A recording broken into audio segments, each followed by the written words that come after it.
Good morning, everyone. Bill here with KB Treks. It is day number 5 of the Minnesota State Fair. First, to wrap up any confusion, if you've been following along and you see that this says day 5 and you can't find a day 4 in the playlist, that's because there is no day 4 in the playlist. We did not come to the fair yesterday, Sunday, the first Sunday of the State Fair. We actually got tickets to the Twins-Cardinals game, which was a fun game. But anyway, day number 5, the first Monday of the State Fair. Let's see what's going on. I got work to do first, and then we get to have our fun time. All right, heading in, and a little bit of a crowd already today. Could be crowded, could be just fine. We'll find out.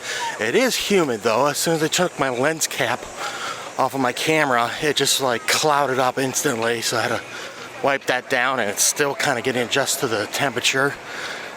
But it's going to be a beautiful day, a little bit on the warm side, as I said, humid. Speaking of the weather, one of the questions that came up over the weekend on our socials is how do we handle this heat? Well, a couple of tips on that. One is definitely lots of water. I bring my own water bottle from home. One piece of advice on that is I cram as much ice as possible in this thing, because you can get water lots of places around the fairgrounds, but you might not be able to find ice. So put as much ice in here as I can. Also, a lot of breaks that are in the shade or air-conditioned areas. There are a lot more air-conditioned areas at the fair than people think. Also, sunscreen is very important. Carrie mentioned another video this past year. She actually had a bout with skin cancer, so I got to be careful with that too. Friendly advice for all of you guys too. Please wear your sunscreen and take shaded breaks. I'm gonna swing by Dan Patch Park, and today is mental health awareness.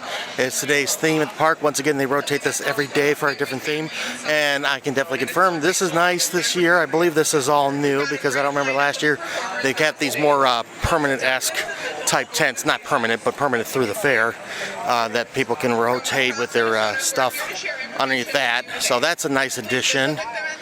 They got all kinds of things part of the mental health. They just started with their first program up on the stage. 2 hours later.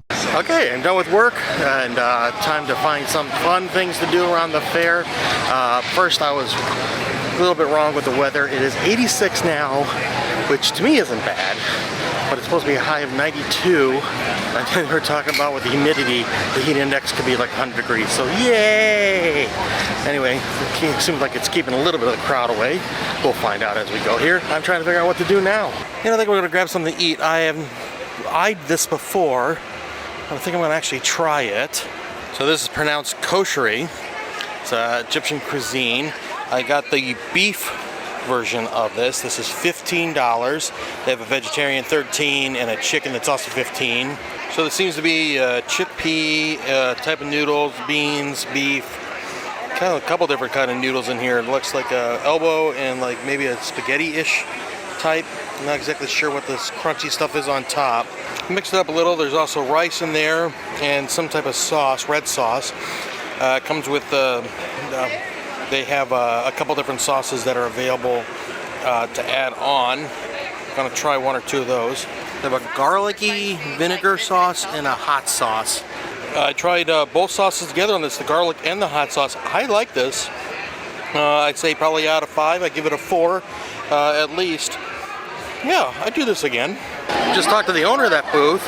I think she said she was the owner. And the hot sauce has like cayenne in it, but I really liked it. I almost made it like into a soup because I like that flavor so much. It was really good.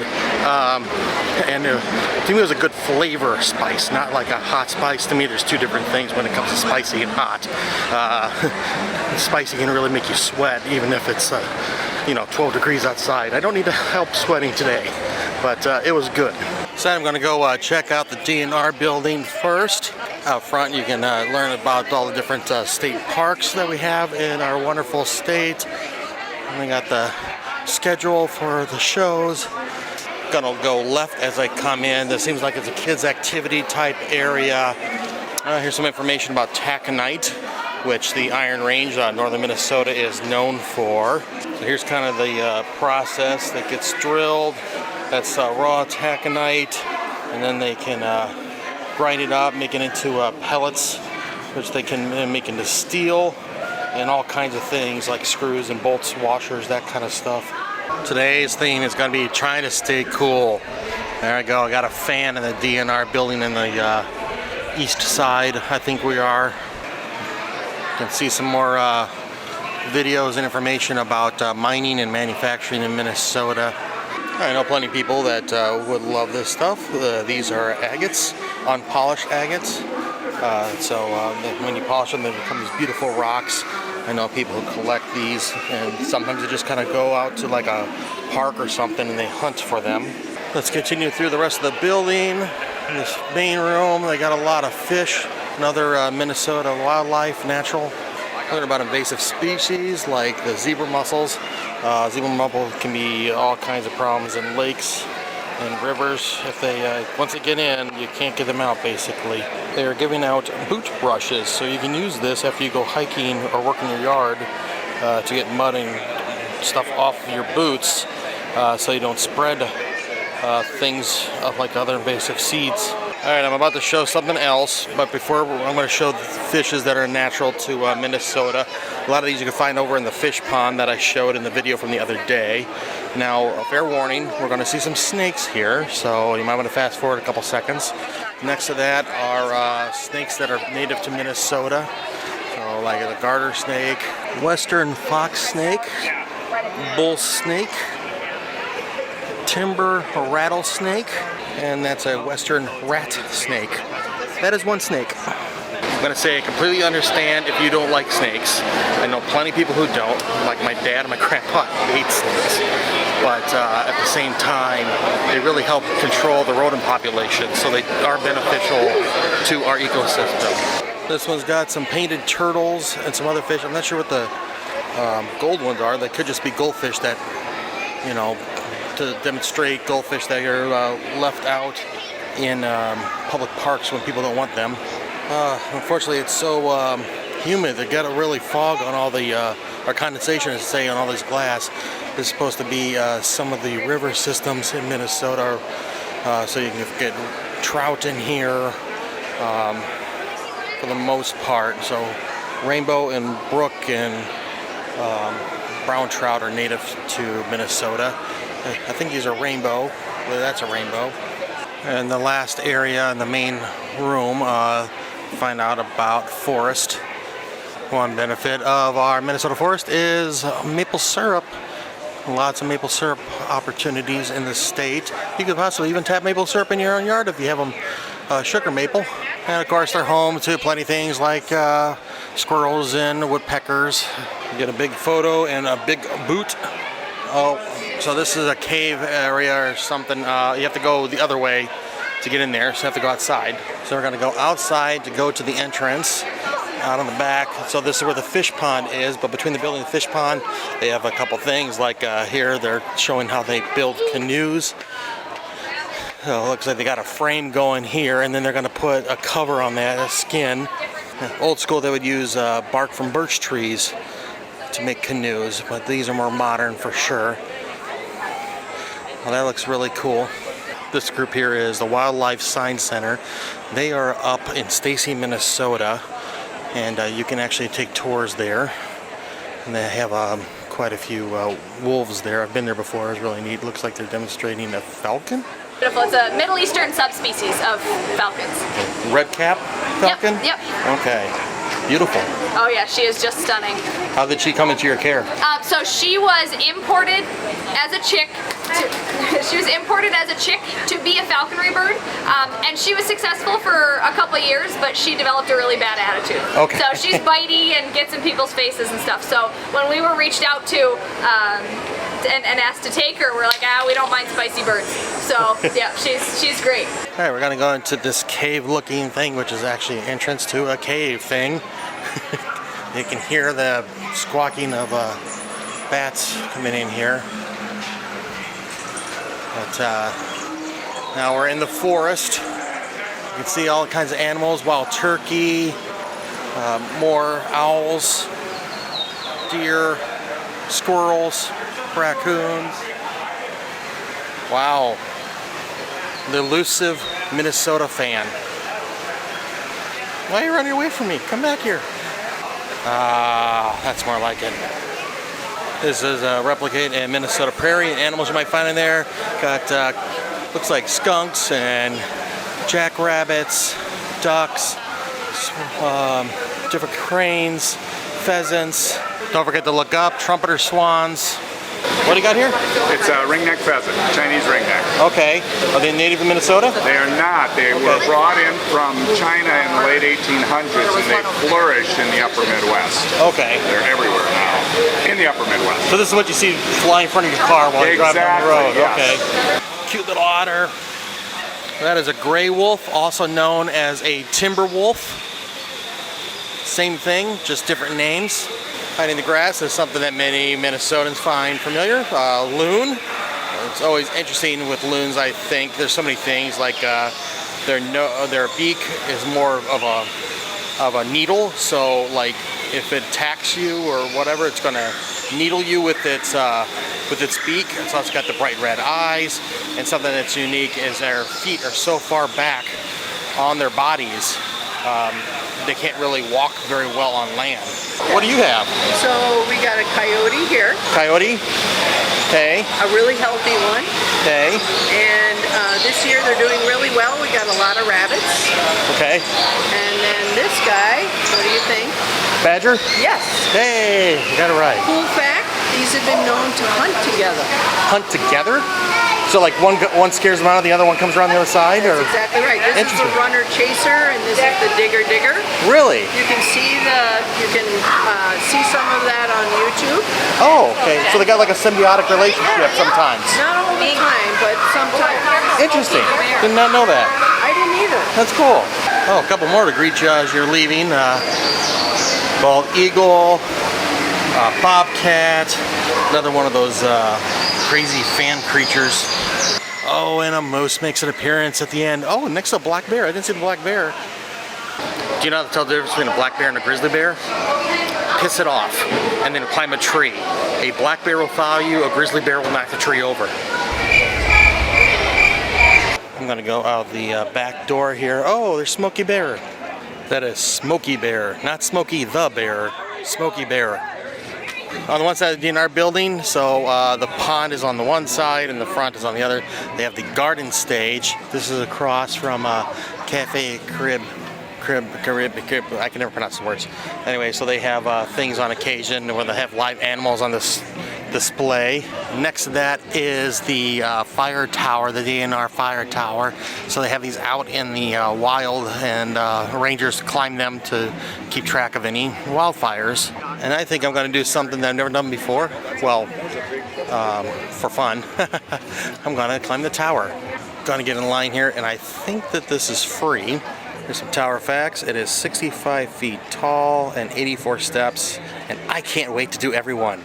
All right, does this one count? 1, 2, 3. Oh man, what did I get myself into here? All right, about a little bit higher than the building next to us. About level with the flags that are on the tower. All right, here we go. The last section. Okay, here we are. I'm not winded or anything. Something that's nice down here, they have different landmarks you can see. It's like the St. Paul Cathedral is over there. So I can kind of see it over there in the distance. There's the Minneapolis skyline. So that's west. And to the north is the grandstand. Pretty much all you can see that direction. And that way is east. You can see the space tower. Looks like it's coming down. It's right there behind that tree. Or they use this thing to try to figure out where they see smoke. They can try to figure out which direction it is. And then they can cross-reference with another tower so they can triangulate the location of the fire. Gonna look at the east tower. You can see the big Ferris wheel and the water tower. And a giant slide. Here's a better look of the Ferris wheel and the water tower. And there's the giant slide. Okay, I'm gonna make my descent. Oh, it's kind of a cool shot there with the smoky flag. Oh, it's got a nice breeze here. I could stand here for a few minutes, but I think they might frown upon that. Do get some nice views up here. I can't believe I just climbed that thing. Beautiful views, but man, is it hot now for me. I was actually overheard one of the people that was working on the tower saying that they possibly might close the tower today due to the heat. I'm sure they're worried about people overexerting themselves trying to climb up and whatnot, but beautiful views. That's actually only the second time I've ever climbed this tower. I had to do it for work the first time a few years ago, but it was actually kind of nice to go up there and spend time and actually look. I think I'm gonna try to find a cool shaded spot to sit for a little bit just to calm down and get something to drink. I took a little break, cool down, drank some water. I'm gonna check out the fire prevention building, which is next to the tower.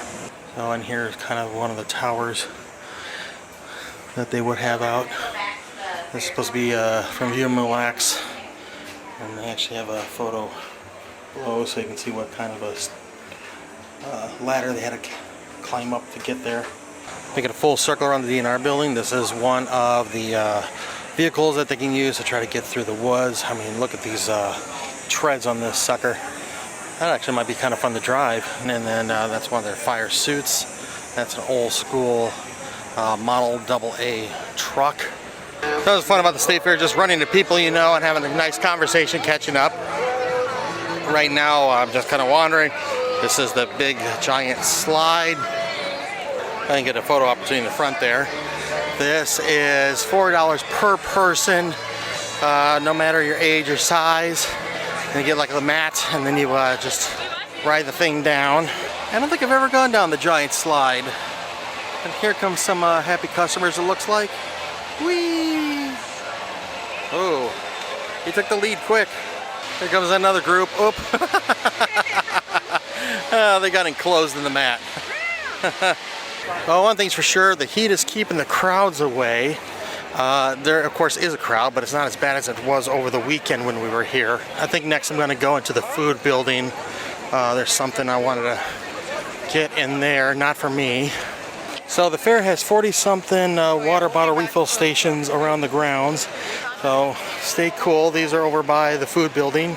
All right, we're going to go inside the food building. I really like what they did with the food building. They remodeled this a few years ago, and it's not nearly as crowded as it used to be. I'm gonna head into a Mouth Trap for some cheese curds. Hello. Hi. You work at? Thank you. So this is the regular size portion from Mouth Trap cheese curds. This was $8. State Fair staple. Most definitely would give this a 5. It's kind of warm today, so hot food is not selling as well today. So these are not necessarily for me. I got these for a friend because she said that what she really wanted was cheese curds that were non-flavored. She doesn't want any like buffalo sauce or anything else on her cheese curds. She just wants plain cheese curds. Here's one way how people are beating the heat. They have these misters, a couple places around the fairgrounds. You just kind of stand under for a few minutes to cool off. Well, it's nice to know that the cheese curds were a big hit. They were gone in a flash when I took them by my work building. They were appreciative of it. So again, those are great. But I think I'm going to call it a day here at day number 5 of the Minnesota State Fair. The heat and humidity is just getting a little too much. Heat index should be around 100 degrees from what I was told. But just still had a good time. Tried some new things. And you saw the DNR Tower. In fact, I walked past the DNR Tower on the way out and I asked if they were actually closed because of the heat, and the guy at the entrance said yes, they closed because of the heat today. So be mindful, don't overexert yourself, drink plenty of water, take breaks, have a relaxing day. But anyway, please do us a favor and subscribe. About 90% of our viewers are non-subscribers. Help us flip that number and help our channel grow.